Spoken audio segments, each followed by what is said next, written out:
Hey friends, so I am getting ready to do a quick project for one of my nieces, and someone messaged me and asked me if I would show them a quick video of how I rethread the Bai when I need to change threads. And I almost forgot, but I'm going to go ahead and do this real quick, okay? So I'm just going to change the thread for needle number 13 because that's the only one that I need to change right now. And it's simply because it's a different color thread that I'm going to be using. Oh, and in case you're wondering about these cones, I ordered these off of Etsy, and I'll find the link to the shop I ordered them off of. It keeps the threads from getting tangled because I use a couple of different brands of thread. Sometimes I like my candlewood threads lately, but I use different brands, and some are spool one way and some go this way, and if they're next to each other they can start getting tangled up at the top. But anyways, that's the story behind these cones, and I'll leave a link in the description for those.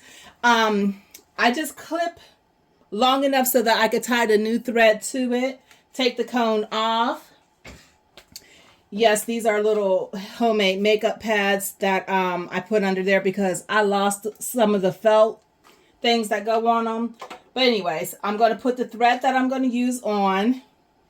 I'm going to tie it in a good enough little knot so that it doesn't separate as I pull it through the thread track or the thread path. So there's a little knot in there. And from the bottom here, let's see here if I could get this.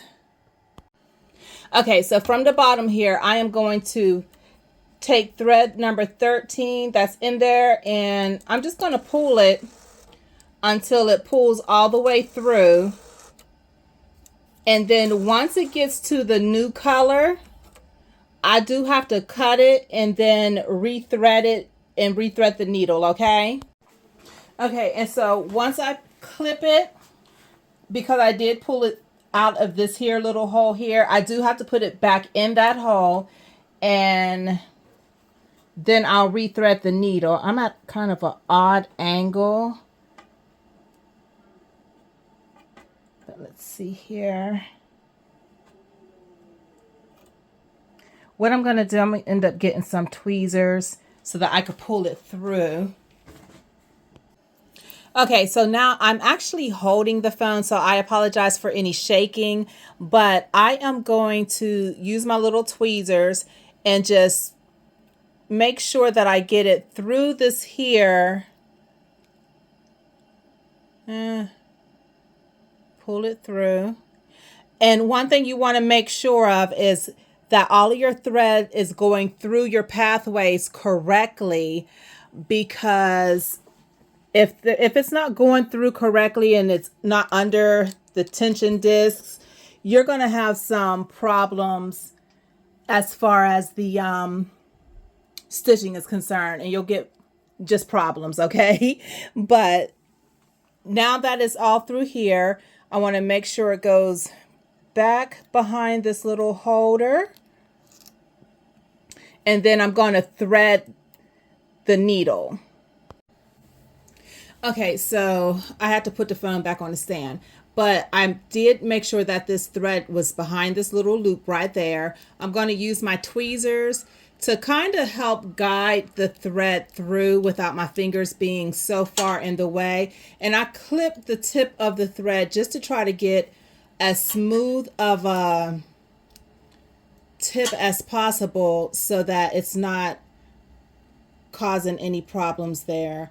And I just push the thread through, pull it back, pull the tweezers back out the way, and now that needle is threaded. And so I do pull it up and set it there, and I'm going to take this thread as well and pull it up there so that they're not dragging in the stitch field. Now, what you can do to trim all of these, you could go through on your machine, select each needle and hit the cut thread, but I'm not going to do all of that right now.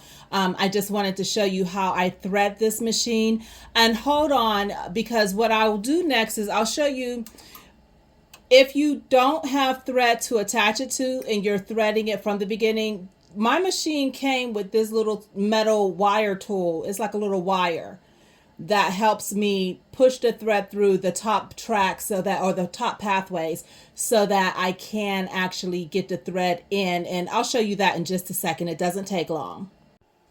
Okay, so I hope that you all can see this at a decent angle, but this is the same spool of thread that I just showed you. I clipped it, pulled it all the way out of the track so that I could show you how I rethread the machine if there's no thread coming through the top to tie it onto. So you're going to put this in here on there, and what I do is I take this little metal looper, I think that's what it's called, and I just hook the thread onto it, okay?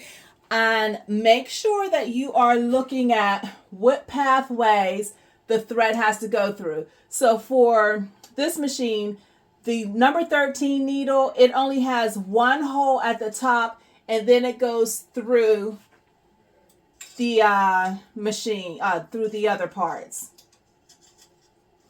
And let's see here. I'm going to put that in. And now that helps you with the circle. This thread is in the way here, this here thread. But that helps you with the circle part, that little hole up there. But then there is another hole on top of the Bai that you got to get your thread in, that you'll need to not use this because it won't go through it very easily. And I'm going to stop and get at a better angle so you can see that. Okay, I hope you all can see this okay. This is still number 13, and this is the little hole that I was telling you your thread is going to have to come down and into. And it's kind of hard for me to do it while I'm holding the camera. So what I'm going to do is I'm going to pause the camera, put it through the hole, and show you the next step. Okay, so now I have it through that hole right here, through this hole. And now what I've got to do is I've got to bring it down and pull it through so that it goes between these two tension discs, okay? These two discs here, your thread's going to go down in between it and then into that hole. And that's where your looper is going to come in handy again, right here when it has to go through this little coil thing. So now I have the thread to where it is in between the two tension discs, and you want to make sure it's in between there.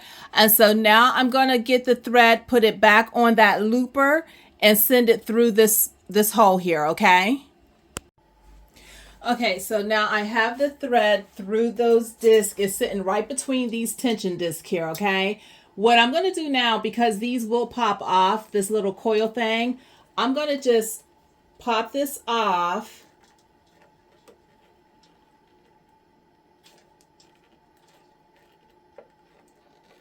Yeah, I say it pops off easily, but it really does.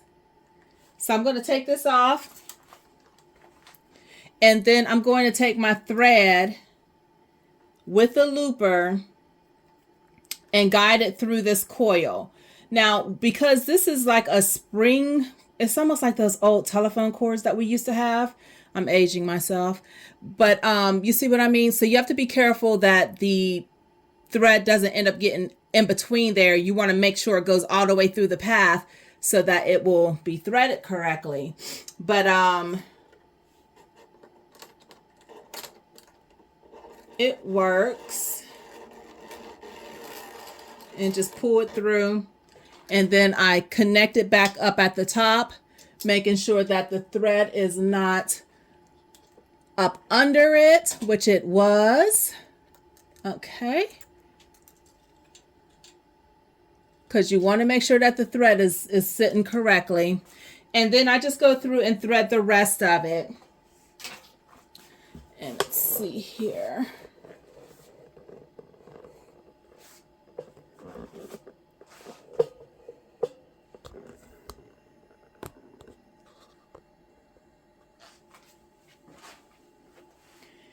Okay, and so you've got this little, I'm sorry, I don't know what the name of this is, but the thread goes under here.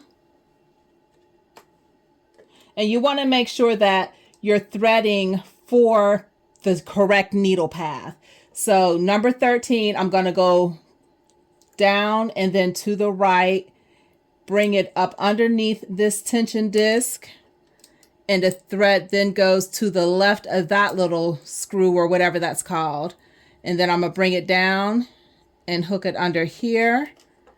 Then I'm going to bring it here to that point, and then up and around that little turning wheel, and then to the left of that screw, and then it goes under here. And then this is where it's a little bit different on some machines because my side is slightly different. This is actually going to go down within the same compartment or whatever to the right of the reuptake bar. And then it's going to go down and it's got to go under these bars here. So now I've got to find my tweezers because I'm going to need these again. Okay, so I just wanted to get zoomed in a little bit better so I could show you what I was talking about. The thread path, when it comes from out of this here spring, it's going to go down and then up under this little lever here. And then you're going to bring it down. This screw right here is going to go initially to the left, but then up under it. And then going towards the right, it's going to go between the tension discs. That darker thread is in the way. And then it's going to come around that little screw right there. Okay, so after it comes around that screw, you want to make sure that the disc on the top is sitting correctly so that it's given the pressure or the tension that it needs to give. Just a moment ago, it was kind of sideways sitting like that, and that will not cause anything good as far as stitching is concerned. So I make sure that that's seated correctly. The thread is in between those discs and it's to the left of this here little screw here. So now it comes down through this little holder. It goes left and up and around this little screw here and around this turning wheel, back down to the left, and it goes down through this little holder. And now we're at the point where we want to get it set up to go through the reuptake lift, or I'm not sure what it's called on the embroidery machine. Okay, so now we have to bring it through the same compartment, and I call this little area the compartment because this is where the reuptake lift is for the needle number 13. So initially the thread goes to the right of the reuptake and it goes down into this little area. And there is a trick to this. Let me clip this thread so I can have a nice smooth end to the best of my ability. Okay, so let's see here. Do you see this? I hope you all can see there's this little loop here. This little loop right here. The thread is going to go past this bar, these two little bars on the side. Make sure it stays behind this here bar that's going across, but it's going to then go through this here little hole, this little circle or loop, and then back up and then into the reuptake and then back down. Okay, so I put the thread to make sure that it's behind this bar, and the next step I'm going to put it through that little loop there. And of course I use my tweezers because sometimes it just makes it easier.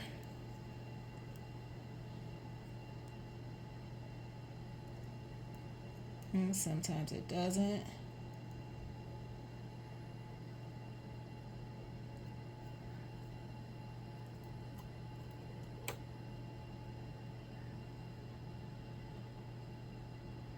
Okay, that's through there. And now what I have to do, I still have to bring it up further. And we don't want to bring it up through that hole. We're bringing it up between, next to these bars here.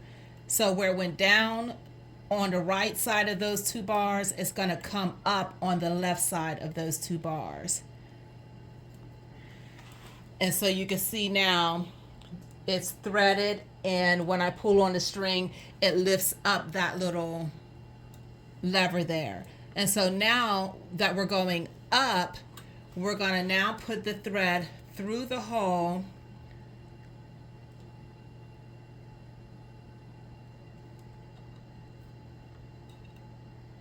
and then bring it back down in that same little area.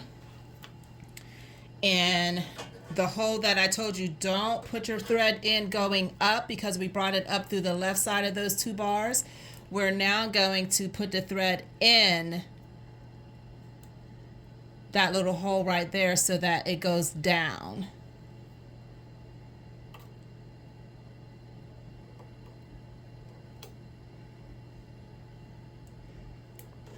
Okay, and then you want to just make sure you're in the same, in the correct pathway. You don't want to put the thread for needle number 13 in the area for needle number 12 or 14.